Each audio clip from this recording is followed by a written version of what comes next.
안녕하세요. 스포츠 분석하는 픽스영입니다. 오늘은 2월 3일 V리그 국내 배구 2경기 프리뷰 시작하겠습니다. 첫 번째 경기는 삼성화재 대 한국전력 경기입니다. 삼성화재는 OK금융그룹과 현대캐피탈 등 순위 경쟁 중이던 팀들을 연달아 제압하고 다시 본배구를 향한 발걸음을 내딛고 있습니다. 특히 지난 현대캐피탈전에서는 러셀이 31득점을 높은 성공률로 해결했는데 펠리페와 허수봉을 합친 득점보다도 많은 득점을 뽑아냈습니다. 또한 리시브의 안정 속에 황승빈 세터가 속공 빈도를 늘렸고 황경민이 러셀의 대각에서 득점을 만들고 있는 상황입니다. 한국전력은 지난 경기에서 OK금융그룹 상대로 승점을 따내지 못하며 주춤하고 있는데 첫 세트를 가져갔지만 리버스 스윕 패를 당했습니다. 다우디와 서재덕 쌍포가 꾸준히 가동됐지만 리시브 불안으로 인해 속공이 나오지 않았고 임성진도 상대의 블로킹 벽에 걸렸습니다. 그래도 전반기 내내 부진하던 다우디가 타점을 제대로 잡고 스파이크를 때리고 있기에 경쟁력은 여전한 상황입니다. 최종 승부 예측입니다.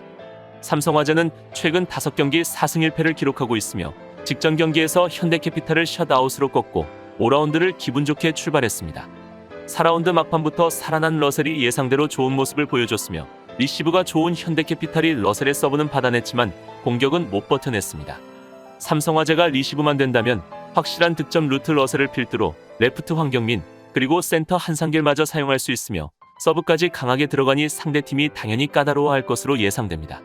직전 현대캐피탈전에서는 31%가 넘는 리시브 효율을 보이면서 평소 리시브 효율보다 높은 수치를 보여주었으며 이는 바로 한상길의 센터 활용과 다양한 득점 루트를 보여주며 후반기 충분히 도약을 할 수 있는 발판을 마련하였습니다.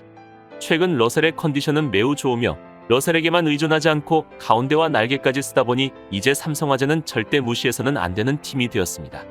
이에 맞서는 한국전력은 올스타전 이후 팀 내에서 코로나 확진자가 나왔으나 다행히 주력 선수들은 피했지만 그럼에도 불구하고 상위권 추격의 기회를 놓치고 말았습니다. 직전 OK금융그룹전에서는 장점인 블로킹을 전혀 살리지 못하였고 범실마저 늘어나면서 1세트를 먼저 따냈으나 역전패 당했습니다. 세터 김광국과 황동일이 2대1 정도로 나눠 출전했는데도 역부족이었으며 다우디도 역시나 클러치 상황에서의 해결사 모습은 보여주지 못하였고 서재덕만 그나마 제 몫을 해주었습니다. 무엇보다 리시브가 잘 되지 않으니 한국전력의 장점인 센터 신영석을 활용하지 못하면서 답답한 모습을 보였으며 한국전력이 범실이 적은 팀이지만 최근 범실도 많아지면서 경기력이 떨어지는 상황입니다. 그렇다면 이번 맞대결에서는 서브와 리시브에서 압도하며 삼성화재가 앞서는 경기력을 보여줄 듯합니다. 확실히 서브에서 많이 갈릴 것으로 예상되며 리시브도 예전에는 한국전력이 그나마 더 좋았지만 최근 3경기째 리시브 효율 28% 이하를 기록하고 있으며 세터 문제까지 안고 있는 상황입니다.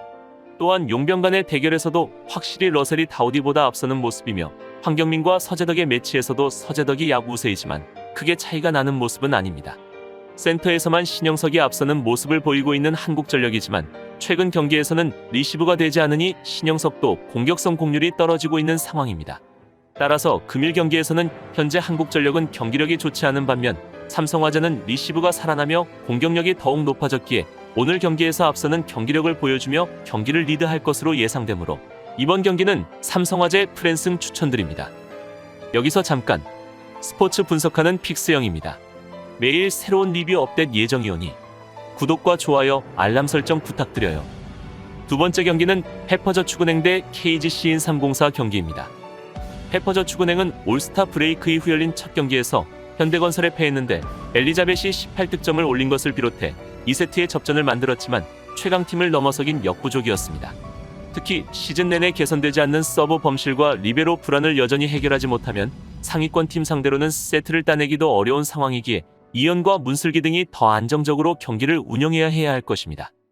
KGC인304는 시즌 전 이소영을 영입하며 본 배구에 대한 의지를 강하게 보였고 2라운드까지 2위권을 유지하며 올해는 다를 것으로 보였습니다. 그러나 4라운드 들어 부진을 거듭하며 3위인 GS칼텍스와 승점 차이가 크게 벌어지게 되었습니다. 그래도 노란이 복귀했고 염혜선이 이 경기부터 정상적으로 출전 가능할 것으로 보이기에 반격을 노리고 있는데 하요림의 낮은 세트에 고전하던 옐레나가 타점을 잡을 것이고 윙스파이커 진도 원블로커 상황을 자주 맞이할 것으로 예상됩니다. 최종 승부 예측입니다. 페퍼저축은행은 지난 현대건설전에서 패하였는데 엘리자벳이 이날 경기에서도 공격 성공률 50%를 기록하며 18득점을 올리는 등 고군분투했지만 그뿐이었습니다. 엘리자벳을 제외하면 공격 루트를 전혀 찾아볼 수 없고 레프트 자원들은 공격 성공률 30%를 넘기기가 힘든 상황입니다. 그렇다고 리시브가 잘 되어서 센터를 적극 활용하지도 못하고 있는 모습인데 점차 박사랑의 출전 시간이 길어지면서 높이에서의 약점은 보강되고 있으나 센터 활용이 잘 되지 않고 있다는 건 변하지 않고 있는 상황입니다. 페퍼저축은행은 가장 기본적인 리시브 먼저 해결해야 하는데 직전 경기에서 리시브 효율은 16% 그쳤으며 16%라는 리시브 효율로는 승리를 가져가긴 힘들 것입니다. 그나마 박경현이 대부분의 리시브를 해주고 있지만 효율이 너무도 좋지 못하기에 오늘 경기 또한 크게 기대하기 힘든 상황입니다. 이에 맞서는 KGC인삼공사는 6연패에 빠져 있는데 최근 IBK기업은행 상대로 2연전에서 모두 패한 건 충격적인 모습입니다. 지난 경기에서는 이영택 감독도 선수 교체와 로테이션 변경 등 여러 가지 방안을 내놓았지만 선수들의 전체적인 멘털이 무너졌으며 특히 이소영이 최근 들어 공격 효율이 너무 떨어진 상황입니다. 다행히 리시브 효율은 40%를 기록하는 등 안정을 찾아가는 모습이지만 여전히 옐레나가 좋았을 때의 폼을 보여주지 못하고 있다는 점이 답답한 상황입니다.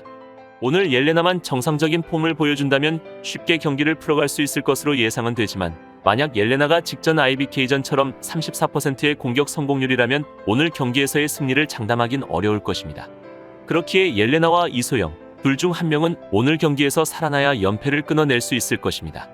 이번 맞대결에서는 KGC인삼공사가 플레이오프 진출권 팀과 거리가 벌어진 것은 사실이지만 남은 경기가 많기에 아직 포기할 단계가 아니며 무엇보다 이번 경기가 페퍼저축은행과의 맞대결인 만큼 분위기 반전을 노릴 절호의 찬스입니다. 현재 인삼공사가 분위기가 좋지 않다고는 하지만 특히 이소영은 페퍼전에서 공격 성공률 42.8%를 기록하고 있고 32.5%의 리시브 효율을 기록하고 있으며 옐레나 역시 페퍼전 공격 성공률 42.3%를 기록하고 있어 오늘 경기에서 달라진 모습을 보여줄 것으로 예상됩니다.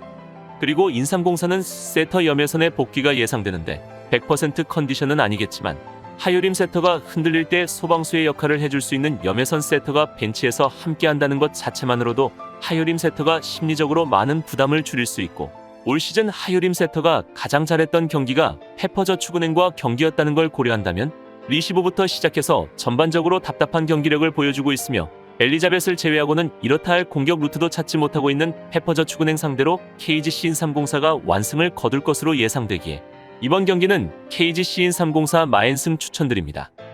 이상으로 2월 3일 국내 배구 2경기 분석을 마치겠습니다. 내일도 새로운 리뷰로 찾아오겠습니다.